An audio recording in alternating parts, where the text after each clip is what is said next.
Pues, yo creo que, como tenemos un ratito, media horita, además de las preguntas que queráis lanzarnos, habíamos planteado la posibilidad de generar algunos temas sobre los que debatir. Y un poco Ronald, que también conoce muy bien cómo en Galicia se desarrollan las escuelas de tenis y cuál puede ser la problemática, que a partir de ahí pues se genere debate, que no lo que digamos nosotros va a misa, sino bueno, pues intentar aportar lo que podamos nosotros, pero lógicamente escucharos a vosotros. Entonces, cuando comentamos con David, bueno, cada vez que comentamos unas jornadas, hay una serie de preguntas que siempre van para David y otro para Miguel Crespo, ¿no? O sea, son un poco reiterativas hasta conseguir un poco que realmente saquen productos que no puedan llegar a las escuelas y a las federaciones, ¿no? Pero realmente a las escuelas. Uno de los problemas que yo le planteaba a David es que, en general, uno de los mayores críticas que tenemos es que la utilidad o la intensidad de las clases, de nuestros alumnos en las clases, no es muy elevada. Normalmente, un patrón, y puedo hablar por mi escuela incluso, de que tú ves a los chavales en la escuela con el profesor y tal, y la intensidad, sea por lo que sea, porque los chavales no tienen ganas, porque el monitor no es bueno, porque las instalaciones no sé qué, porque hace calor, porque lo que sea, pero realmente vemos que los chavales en general no están muy enchufados, ¿no? Puede haber grupos de chavales que sí que están en general, pero en líneas generales las escuelas deportivas pues son guarderías. Y entonces, claro, pues puede ser que es lo que tengamos, puede ser que no podemos luchar contra eso, pero en condiciones normales, si pudiéramos hablar con David y pedirle, pues le pediríamos herramientas para que mi clase no sea una guardería. ¿Y cómo puedo hacer David para tener más intensidad en clase? ¿Cómo puedo hacer David para que si lo evaluamos sobre 10, mis niños me den siempre un 7? ¿Y cómo puedo hacer David si tengo un montón de niños, que es lo normal, un montón de adultos? ¿Cómo puedo hacer para trabajar de una manera más eficaz o eficiente pues el tema de la volea, el tema del saque? ¿O qué errores has encontrado tú por ahí por las escuelas cuando planteaban el servicio? ¿Sabes? Porque probablemente yo también tenga esos errores, ¿no? Pero digo quizás más desde el punto de vista inicial cuando empezaba en esto. Y muchas veces quizás eso lo podríamos mejorar si tuviéramos mayor comunicación entre todos, pero muchas veces también es complejo, ¿no? O si tenemos la posibilidad de ver a otros entrenadores qué es lo que hacen, pues yo de esto me cojo de esto cojo lo otro, pero sí es cierto que hay patrones que yo creo que se repiten de una manera negativa en casi todas las escuelas. Entonces muchas veces le comentaba a David que nos diera su punto de vista sobre este tipo, sobre todo por el tema del aprovechamiento de la clase real y a partir de ahí de temas más específicos, pues por ejemplo la volea, el servicio o la dinámica de grupo, un poco lo que él considere. A ver, la verdad es que en esto no hay una respuesta que ojalá tuviese la respuesta de decir, pues mirad, cuando tengáis este problema, esta es la solución. Yo, vamos, no, creo que no soy quien para decir eso, porque además me equivocaré seguro. Lo que sí que hay ciertas cuestiones que podemos tener en cuenta es, y algunas han salido aquí, por ejemplo, lo de la intensidad en las sesiones, intensidad referida en cuanto al grado de participación del alumno comprometido en la clase, no la intensidad del entrenamiento, de los ejercicios que le comprometen fisiológicamente al alumno. Yo creo que un factor fundamental es, primero, y como os decía, lo he comentado aquí, que el profesor sepa lo que va a hacer. Eso es fundamental. Es dificilísimo mantener la atención y la concentración del alumno a lo largo de un curso. En 2 o 3 días, en un campamento de verano, no es difícil. Pero en un curso entero es muy difícil si no sabes hacia dónde vas. Con lo cual, para mí es fundamental que el profe tenga muy claro qué es lo que quiero hacer y cómo lo voy a hacer. Y además que lo tenga por escrito. Eso sé que para muchos, qué coñazo, ¿no? Escribir tal, pues bueno, eso es lo que hay que hacer. Nosotros somos profesionales de esto y para eso viene la gente, para pagarnos por un servicio. Y si lo queremos hacer bien, no hace falta que tengamos todas las sesiones descritas. Hay gente que las tiene.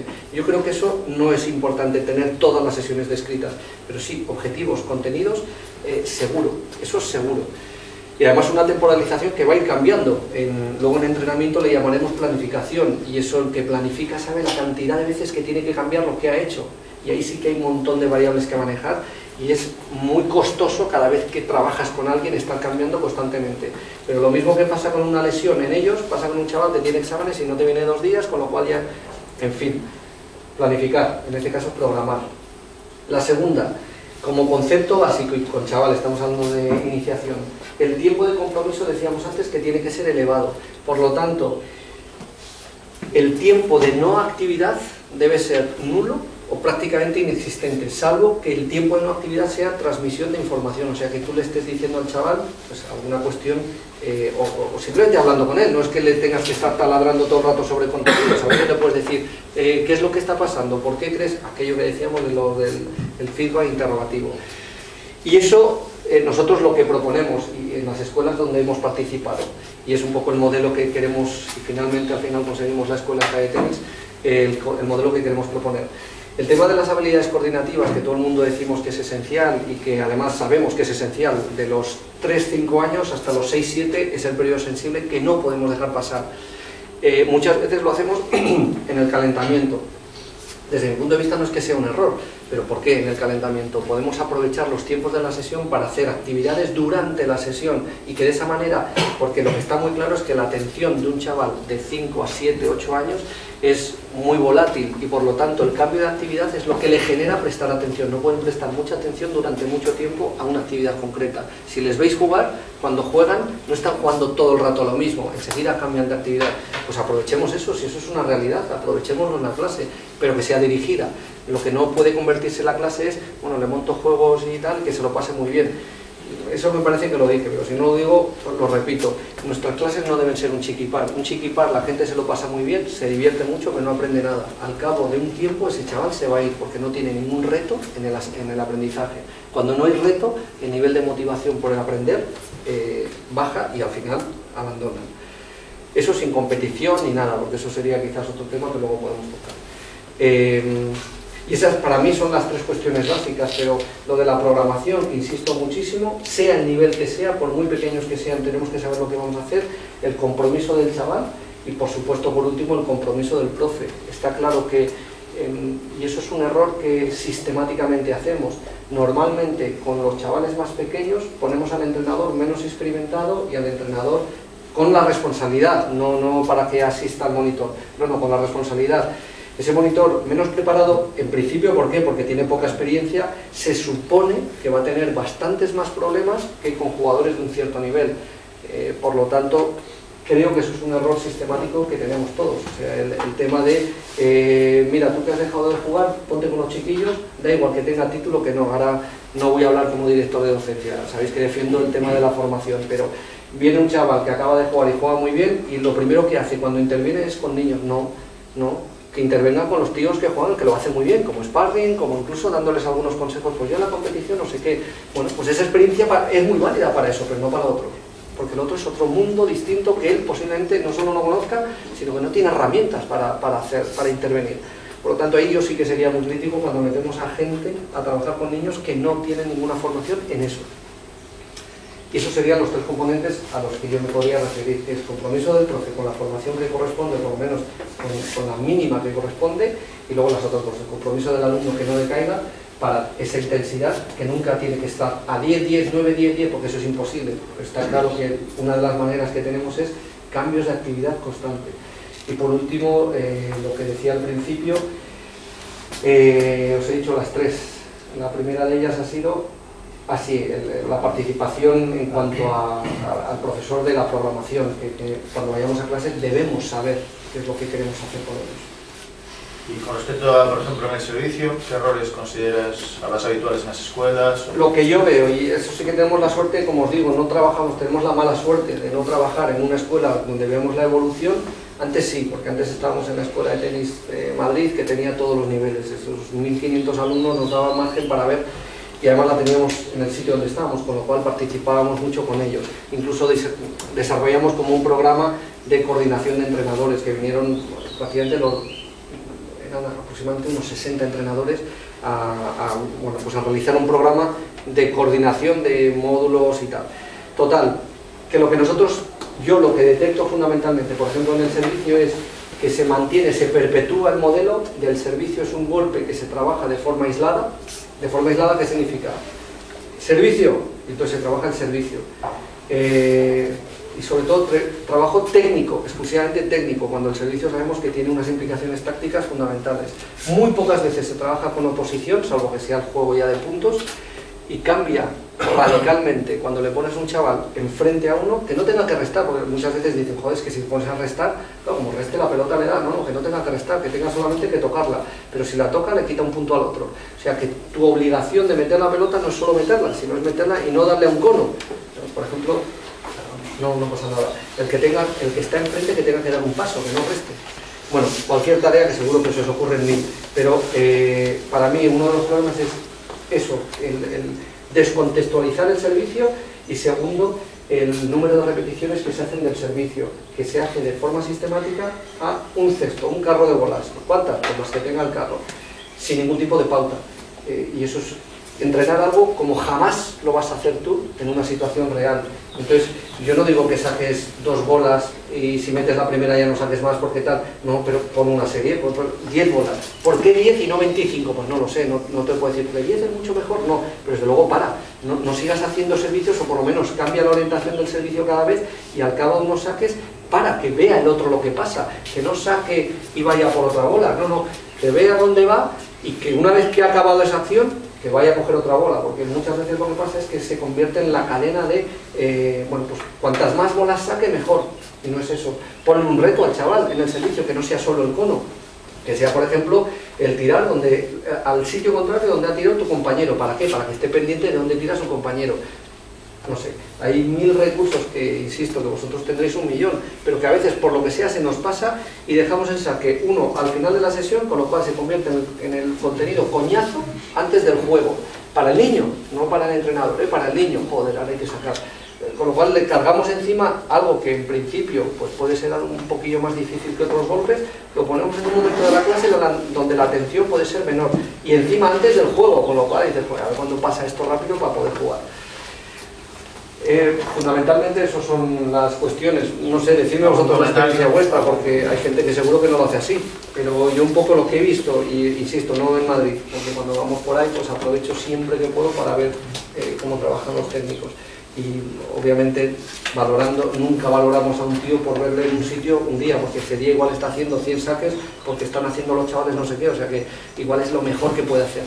Pero sí que, bueno, cuando hemos podido estar una semana, por ejemplo, dando un curso en un sitio y hemos visto por las tardes las sesiones, a veces vemos esta rutina del saque hacia el final de la clase y en una sistemática de fila, de golpeo, sin ningún tipo de reto enfrente, ni oposición, y como mucho el cono, o sea, la diana, que eso sí. Pero insisto, que eso es un elemento inerte que tampoco te da... ¿Qué aconsejas tú? Porque es muy típico, por ejemplo, en las clases de adultos, que el alumnado, claro, tenga distintos objetivos. Por ejemplo, que el típico adulto que sí tiene ganas de mejorar, pero el que es típico que quiere jugar, nada más, ¿no? Quiere jugar puntos, no quiere corrección. Bueno, yo me he encontrado con muchos que no, la técnica, pues, ¿no? Yo creo que ya saben que no, a lo mejor no la pueden cambiar mucho. Y claro, es un día o dos, no importa, pero a lo largo de un curso, claro, ahí es una diferencia tan grande de lo que busca uno de lo que busca otro. En adultos pues es muy complicado, a mí por lo menos a largo plazo es complicado. Muy complicado porque además el adulto no es el niño que le vas a convencer más o menos, le vas a llevar por el camino, pero yo con los adultos, salvo por temas de gesto que pueda contraer posibles, por ejemplo, adultos con empuñaduras de derecha golpeando de revés, hay que corregir. No, es que no quiero, pues o lo corregimos o tendrás una lesión, y yo no puedo participar de una lesión, que tú vas a tener una lesión por mi culpa. O sea, hay cosas que no podemos permitir, pero hay otras que las hacen y, oye, que a mí me sale, yo con esto gano partidos porque le hago así a la pelota no sé qué, no sé cuántos, tal. Técnicamente no está bien hecho, pero no va a tener una lesión por hacer este gesto concreto. Hay que es lo que nosotros, y yo con adultos no he trabajado mucho, trabajé solamente 5 años que pude trabajar con adultos, pero no me considero una persona experta en el trabajo de adultos, he trabajado mucho más con otros niveles de entrenamiento. Pero lo que sí que he comentado con compañeros, y en eso coincidimos, es que el adulto al final, más que nadie, tiene que entender el por qué realmente eso es así. Es decir, tú puedes trabajar así y pasártelo de cine, pero al final el jugón que le llamamos, el que le gusta jugar mucho, le gusta jugar, pero le gusta ganar también, le gusta hacerle al otro cosas y tal. Cuando esto tiene una etapa, tiene un recorrido, pero cuando los otros empiezan a hacer otras cosas, esto se queda justo. Entonces es ahí donde le puedes decir, y eso puedes poner ejercicios donde, bueno, ahora la vamos a pasar entre la doble red. Ahora la vamos a pasar a profunda, la vamos a pasar a 3/4 de pista, y claro, él no va a poder hacer eso, él va a darse cuenta de que ese recurso que él tiene, que le vale para ganar puntos, le limita mucho para hacer otra serie de cuestiones, el abrir pista, el no sé qué, y es ahí donde te lo puedes llevar a tu terreno. Yo intentaría convencerle por el planteamiento de situaciones donde entienda que tiene que hacer otras cosas para mejorar, porque mejorar como tal, si le dices, mira, es que si levantas un poquito más el codo y haces, sí, sí, eso está muy bien, pero a mí no me sale. Y tiende a hacer lo suyo, pero cuando tiene que mandar la bola a tal sitio o a tal sitio, y eso sí que no le sale, no te preocupes, que eso sí que le va a fastidiar, puede decir, joder, este puede, yo no. Entonces, bueno, pues es convencerle no directamente, sino indirectamente, poniéndole sobre la mesa que si no cambia, aunque no se va a lesionar, pero sí que hay cosas que no va a poder hacer. O sea, no se trata de ganarle al otro, pero sí de que tú seas cada vez más competente, que puedas hacer más cosas, y por supuesto, claro, así te vas a poder divertir más. Iría por ahí, pero coincido contigo que no es fácil, porque hay veces que, bueno, pues que no, y es que no. Entonces, obviamente ahí también hay que respetarlo. Oye, tú le has explicado, tú le has dicho, y él no, pues oye, es un pacto entre los dos. Oye, pues no pasa nada, pero si te parece, no te sigo diciendo lo mismo, no te sigo diciendo que levantes el codo y tal, porque es un poco ridículo. Sí, pues ya está, oye, pues perfecto. Así como con un niño jamás haríamos esto, jamás. Con un adulto, el saber muy bien qué consecuencias tiene eso. Pues. Y si otros de la clase eso te piden más, porque sí que quiere mejorar técnica, táctica, claro, al final te acabas centrando en el que te pide más, ¿no? Digo sí, que el adulto, claro, el otro, entre comillas, lo abandonas un poco, pero claro, si eres consciente, porque habéis llegado a ese pacto, que eso sí que es importante, que con el niño no lo debes ni lo puedes hacer, pero con el adulto sí. Oye, pues si te parece, no te corrijo esto, igual te corrijo, yo qué sé, otra cosa, la posición, porque sí que la posición te limita mucho, lo que sea, pero esto, pues no insistimos más en ello, porque ya sabes que si no te lo voy a estar taladrando constantemente, y el tipo al final te dirá, sí, eso lo dejamos estar, o sea que luego no se podrá molestar porque tú al otro le estás corrigiendo, y el que quiere hay que darle, por supuesto. ¿Voleas ahí? Las voleas sobre los niños, pues mirad, nosotros en el proyecto este que hicimos íbamos a medir derecha, revés, servicio y voleas, remate no. Las voleas las quitamos. La medición, acordaros que era de niños de 7-8 años un grupo y otros de 9-10 años. Algunos voleaban y voleaban bien, pero la mayoría apenas voleaban. Apenas voleaban sobre todo con el gesto, vamos a decir, clásico. Entonces a veces nos dicen, bueno, ¿y si deterioramos la técnica para poder, por ejemplo, volear a dos manos? Con la derecha no tiene mucha complejidad, ¿no? Los niños, salvo por el tema del miedo a subir. Entonces nosotros en la volea estamos insistiendo en dos cosas. Uno, que cada vez se trabaje menos la volea inerte, o sea, la volea en el sitio estática. Tú estás en la red y te viene la volea. Si el niño tiene mucho miedo y que ponerle a la raquetita y que la pelota pase una vez y tal, pues no me parece mal, me parece fenomenal para pérdida de miedo. Pero realmente la volea nunca estás en la volea, o sea, lo que haces es subir a la red. Por lo tanto, al menos que haya una transición, que luego le tiras 2 bolas en la red o 3 porque, bueno, perfecto, pero que al menos tenga esa sensación de subir a la red, porque tú cuando voleas es porque has subido a la red, no porque apareces ahí.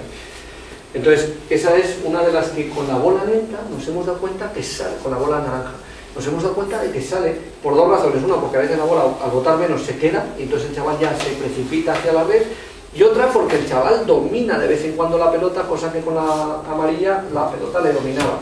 Entonces se está propiciando también el que suban un poquito más a la red. Los espacios son más cortos, con lo cual lógicamente estás más cerca de la red, que eso ayuda. Pero sobre todo en tierra, la pelota naranja se queda mucho, entonces al final los chavales se meten en la pista y cuando están ya en una zona les invita a subir. Y luego ya es la técnica de ejecución de la volea. Eso sería el planteamiento de cómo entrenamos la volea. Pues intentar no hacerla, no hay problema en hacerla cerca de la red, pero que eso no se quede así. En cada sesión debería haber esa subida, si estoy trabajando la volea, esa subida a la red.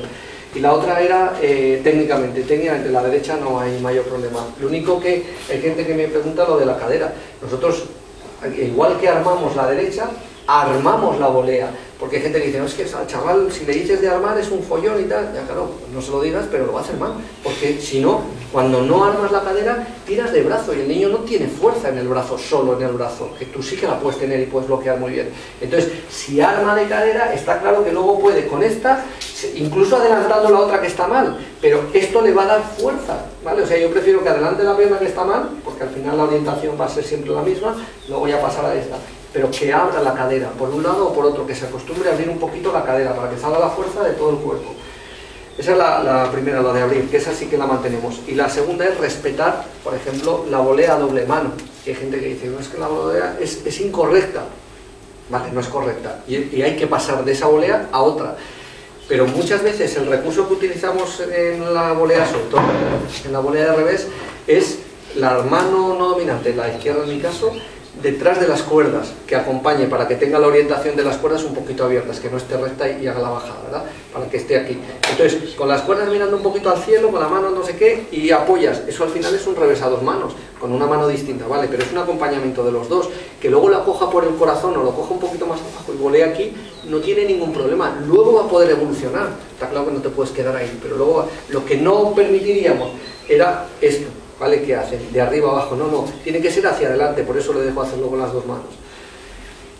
Y eso, por ejemplo, sí que hay muchas veces que la gente rectifica rápidamente. No, la volea, que nosotros en los cursos enseñamos la volea con la de revés, porque está claro que técnicamente está mejor hecha, pero tendremos que hablar también de según qué edades, porque esto, por ejemplo, si me coges un niño de 9-10 años, ya no puede volear a dos manos. No. ¿Por qué? Porque ya tiene que soltar, porque tiene fuerza suficiente, y si no, o le pesa mucho la raqueta y es una raqueta demasiado grande, o es un chaval que, cogiendo la raqueta un poquito más arriba, va a poder hacerla. Pero claro, niños de 5 a 7-8 años, muchos de ellos lo que van a hacer es que se les cae la cabeza en la raqueta, pues que la tengan arriba, que la tengan con dos manos, que luego ya soltarán. No os preocupéis, que en cuanto vaya una bola larga van a soltar seguro. Y eso es un poco lo que a veces nos encontramos con ellos. Puñados altos. Empuñados altos para mayor control de la raqueta, y además altos y muy cortos más que largos, porque el niño tiene la tendencia también a coger a tener más fuerza cuando cierra los puños y los dedos. Entonces, bueno, pues el empuñado alto al final les ayuda mucho porque la mano no deja de estar más próxima de la raqueta. ¿Alguna cosa con las voleas, chicos? La experiencia vuestra con las voleas, con niños de 6, 8, 9 años. Que depende mucho del jugador, ¿no? Con el que te estés encontrando. La volea va a ser fácil para algunos e imposible casi para otros. Sí. Un poco como el saque también, ¿no? En la derecha al revés es distinto, pero en el saque y las voleas es verdad que hay jugadores que parece que lo ha hecho toda la vida, aunque luego no le viene bien o lo que sea, pero es natural, el gesto le sale natural. En cambio a otros, los niños, la experiencia vuestra, que esto sí que estamos haciendo un pequeño sondeo en todos los sitios donde vamos, porque está empezando a haber una tendencia al golpeo a una mano de revés con niños, que no es malo, no es que digamos esto es malo o esto es bueno, no, pero como era masivo el revés a dos manos en los niños, en vuestro caso, que le peguen revés a una mano, de edad, a partir de los 7, 8 años, es que la están soltando, claro, con la raqueta pequeña y la bola blanda, si no, imposible, pero con la bola blanda está habiendo casos, y nos estamos encontrando curiosamente casos de pegar a... De hecho hay gente que empieza a defender ya al revés a una mano respecto al dos, por algunas cuestiones, ¿vale? Entonces pregunta quién está trabajando con bolas blancas. Si trabajáis con bola dura sería absurdo porque el niño le puede la pelota. Con bola blanda, ¿cuántos trabajáis aquí? Bueno, bien, pues paso uno. Bien. ¿Y a una mano tenéis gente o poquitos? ¿Sí?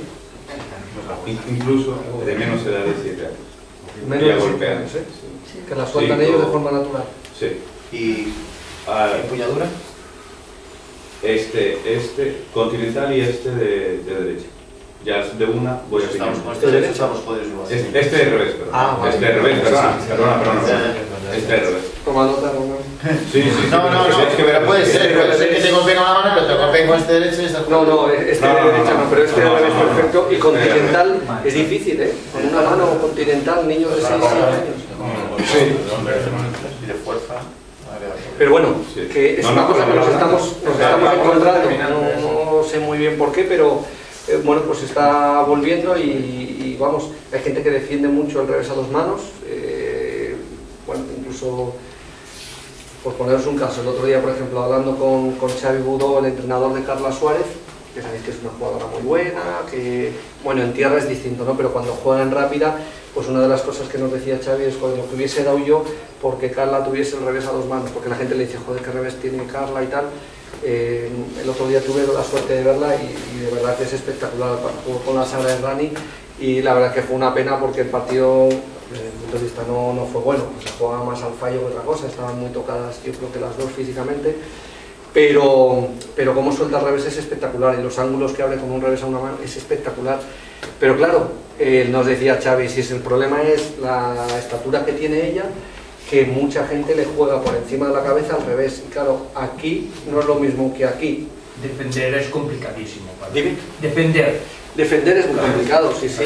Pero no solamente defender, por ejemplo, al resto. Cuando te viene a 220 un saque, pues el manejar aquí o manejar aquí es distinto. O sea que hay gente que defiende a ultranza, estamos hablando de alta competición, pero en los niños, por motivos de fuerza y por la evolución, pues siguen defendiendo a ultranza el revés a 2 manos. Pero, sin embargo, hay gente que defiende el de una mano por la versatilidad que te da y luego por el tema de las lesiones, que parece, y eso tampoco está todavía confirmado, pero muchas de las lesiones de cadera se están dando más en niños de revés a 2 manos que de revés a 1 mano.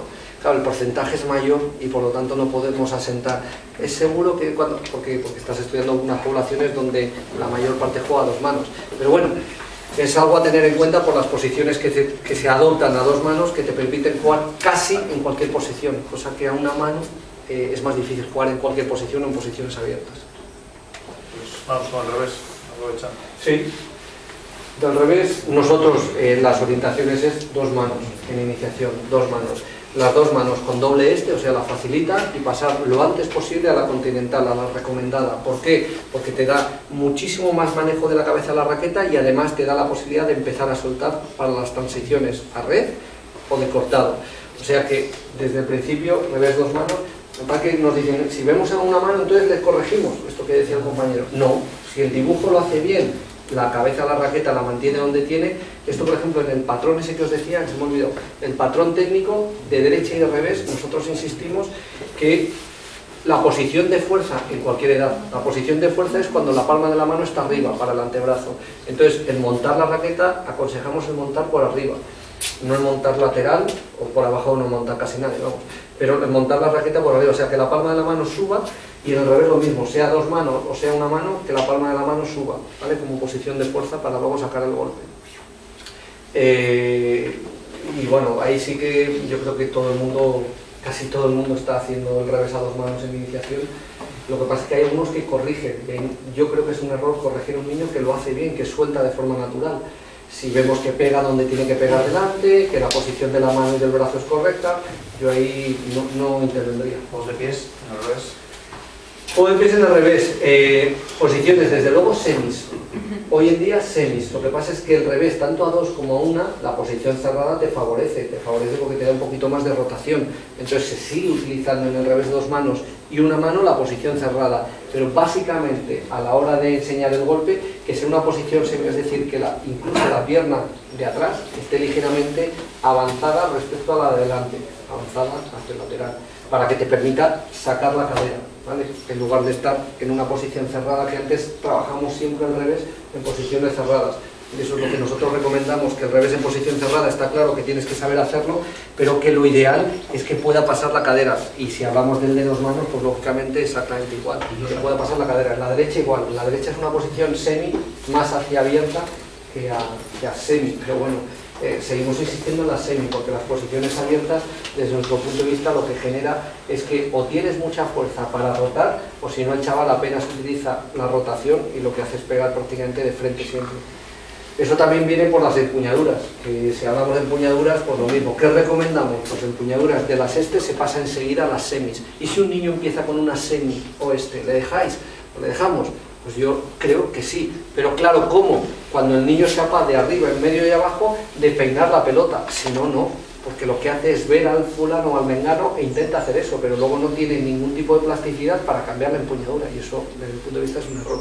O sea que yo, las que se mantienen muy poquito tiempo, y luego las semis, y las posiciones de pies que van muy acordes a la empuñadura, siempre en posiciones semis, y de ahí ya a la evolución que lleve. Si al final el chaval va girando empuñadura, va a tener que tener posiciones más frontales, pero eso que lo dé con la progresión del tiempo, que el tipo va a tener más fuerza para desarrollar la palanca. ¿Y los apoyos? ¿Hablamos algo de los apoyos? Por ejemplo, ¿a qué te refieres en los apoyos? De los pies. ¿Del saltar o no saltar? No, de los apoyos a la hora de golpear la derecha y al revés. ¿En qué pierna? Más frontal. El traslado, o sea, yo estaba hablando de posiciones semis, donde los apoyos, como sabéis, están ligeramente abierta la cadera enfrentada adelante, y que sí que es obligatorio, que ahí poníamos antes lo de la transferencia, es decir, que yo arranco el gesto, sea la edad que sea, insistiré más cuando el niño tenga un poquito más de nivel, de abajo hacia arriba, pero es de abajo hacia arriba y hacia adelante. Entonces, ahí es cuando los chavales empiezan a veces a saltar, y nosotros decimos que el salto siempre es consecuencia de, que no debo saltar para pegar. Ellos ven a los buenos, a los profesionales, y claro, saltan para pegar. Pero eso ¿cuándo es? Porque le quiero quitar pista al otro y tal, pero eso hay que tener muchísimo control para hacerlo, por lo tanto, es algo que nosotros particularmente nos enseñamos. Yo he visto hacerlo a niños muy bien en la Bowler Cup, están niños de 14, 13, 14 años. O sea, que el niño que juega, pero claro, esos niños ya juegan muy bien, tienen 13, 14, pero juegan muy bien. Nosotros, pies en el suelo, los pies en el suelo te dan estabilidad y control, y además te permiten desarrollar mucha más potencia que en el aire, por lo tanto, pies en el suelo. Y el apoyo, por ejemplo, a la derecha. Vamos pasando la transferencia de apoyos, o sea, digamos que tenemos el apoyo donde está la raqueta. Siempre. O sea, empezamos en el derecho, digamos, y terminamos Siempre el apoyo, digamos, donde está la raqueta. Donde está la raqueta está el apoyo. Siempre, siempre. O sea, salvo que sea una cosa, vamos a decir, rara, una situación de emergencia o lo que sea, si tú quieres generar fuerza, donde está la raqueta tiene que estar el apoyo, siempre, en cualquier golpe, sea el que sea. El único que cambia un pelín es el servicio, porque como sabéis sí que hay una transferencia, pero luego la raqueta todavía está atrás y tú ya estás pasando hacia adelante. En los demás no. En los demás, de atrás hacia adelante, que normalmente va a ser lineal y angular, ¿vale? Porque tiras hacia adelante y luego enseguida empiezas con la rotación, si estás en una semi. Si estás en una frontal, es rotación. O sea que a un alumno le podemos decir perfectamente, el apoyo está, digamos, y el apoyo está donde está la raqueta, no está. No, al revés, está muy bien dicho, porque es una manera muy fácil, no hablar ni de transferencias, ni de rotaciones, ni de leches que le compliquen. No. Le hablamos de donde está la raqueta está el apoyo, sobre todo a los adultos, por ejemplo, sí, claro, que muchas veces están aquí, no, tira aquí y de aquí para acá. Donde está la raqueta está el peso, yo creo que... Es que hay mucha gente, sobre todo adultos, que empezaron a jugar a tenis, sobre todo, dicen, ponte de lado. Pero ponte de lado ya apoyando en el pie de delante. Ya. Claro, entonces ya pasan la raqueta, pero el peso ya está todo en los pies en la pierna izquierda. Sí. Entonces eso es un error. Claro. Es un error porque la transferencia es cero y al final pegará solo de brazo. Con lo cual ahí sí que yo creo que la frase esa donde está la raqueta está el peso les ayuda bastante a entender el tema de, y si no lo entiende, le ponemos peso en la raqueta. Le ponemos la funda, le damos una raqueta con más peso. Pero hay bolas cortas, ¿no? En las que tú puedes meter en las que tienes más tiempo, por ejemplo, si piensas en Federer, ¿no? La típica bola corta se pone en posición cerrada, lateral, el peso cargado sobre el pie delante antes de golpear. No hay una transferencia. Sí, pero ahí es distinto porque lo que haces es provocar que tu peso caiga sobre la pelota, entonces lo que haces es, antes de golpear, ya estás con todo el peso para, vamos a decir, trasladar todas... Pero habría que diferenciar bien ese...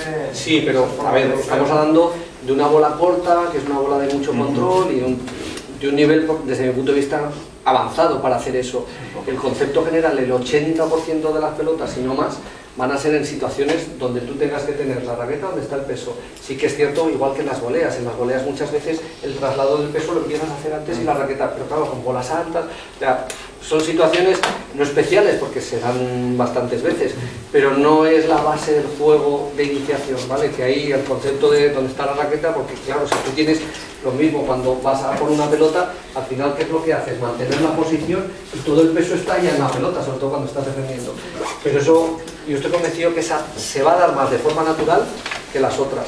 Al final una bola corta es muy difícil que el tío esté aquí esperando, el tío ya va a ir a por ella y va a llevar todo el peso delante, o sea que de forma natural yo creo que se va a dar mucho más fácil que las otras, que sí que es muy real, el tema del remate que están aquí o cosas como esas. ¿Y la derecha que nos queda?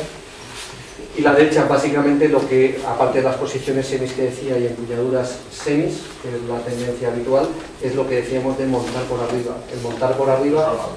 ¿Sabes?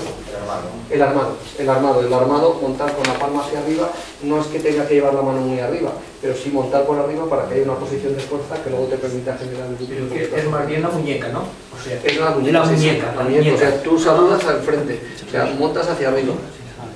Sí, y los armamos en la volea que también Armados. Me dice Ronald lo de los armados en la volea. En la volea, básicamente, lo que nosotros utilizamos mucho es lo de las cuerdas que vayan enteramente abiertas para evitar que vayan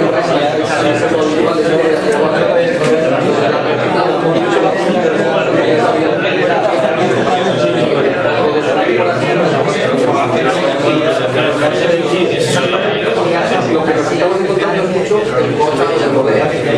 Nosotros decimos, claro, la volea no es de arriba abajo, es de arriba abajo y hacia adelante. Entonces, a veces las cuerdas orientadas hacia arriba, no es un cortador. Muchas veces por el tema del padre, por ejemplo, los adultos vienen con las bandejas esas y tal, y tampoco es un cortador aquí, es de arriba abajo, pero al final, que sí que insistimos, sobre todo en lo de la palma en la mano, que no esté recta, sino que esté ligeramente abierta y nuevamente la muñeca siempre ahí en la posición de fuerza.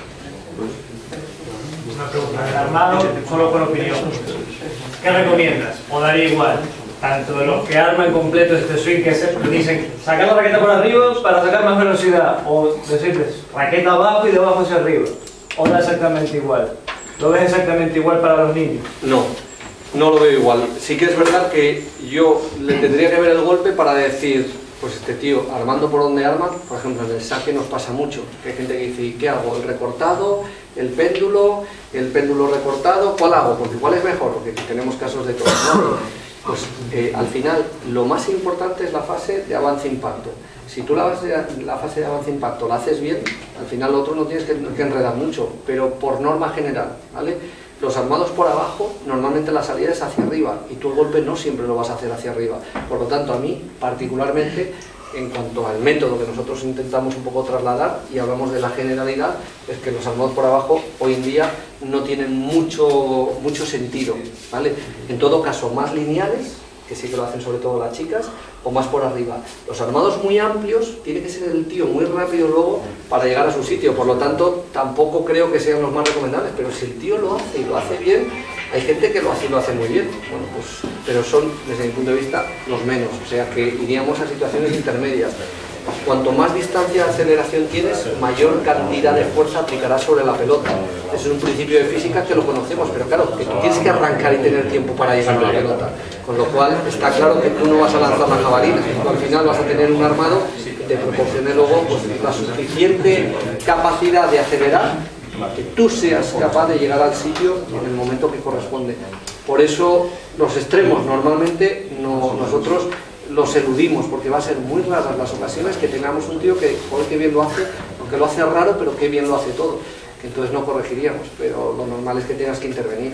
Y en el servicio lo mismo, en el servicio los diferentes tipos de armados que existen, lo que se ha comprobado es que, bueno, parece que es más potente el servicio con un armado más recortado, pero realmente no es tanto una evidencia eso, como que va a depender muchísimo de la condición física del sujeto, porque el servicio recortado lo que hace es que no puedas aprovechar toda la inercia que tienes en el movimiento por atrás, con lo cual los niños que intentan hacer esos movimientos recortados al final lo que tiran es excesivamente de unos grupos musculares en una fase muy cortita, que tiene mucho más riesgo de lesión y que además no se demuestra que es mucho más potente. Por lo tanto, yo te diría respetar las fases que cada uno tenga, pero eliminar o intentar obviar las situaciones extremas y las situaciones intermedias, salvo eso, que te encuentres al fulano de turno que oye, que lo hace y lo hace muy bien. Si lo hace y lo hace muy bien y las cosas pasan por donde tienen que pasar, yo no intervendría, pero eso os aseguro que hay muy pocos. Normalmente son lentos en ese armado, entonces al final se las comen, terminan pegando a la altura del ombligo y la bola va para abajo. La mayoría de los que arman muy amplios, sí. Sí que es cierto que sacan mucha más potencia, sobre las mujeres, por el momento van, pegan y en la primera iniciación las veces son más rápidas de sacarle más fuerza a la bola, pero sí es cierto que creo que son lentas, pegan a nivel de ombligo y la bola se queda. Las que pillan y pillan bien, perfecto, pues claro. Cuando juegan con alguien que le corre un poco más la bola, pues se les come. Eso es. Bueno, un aplauso para David, por favor.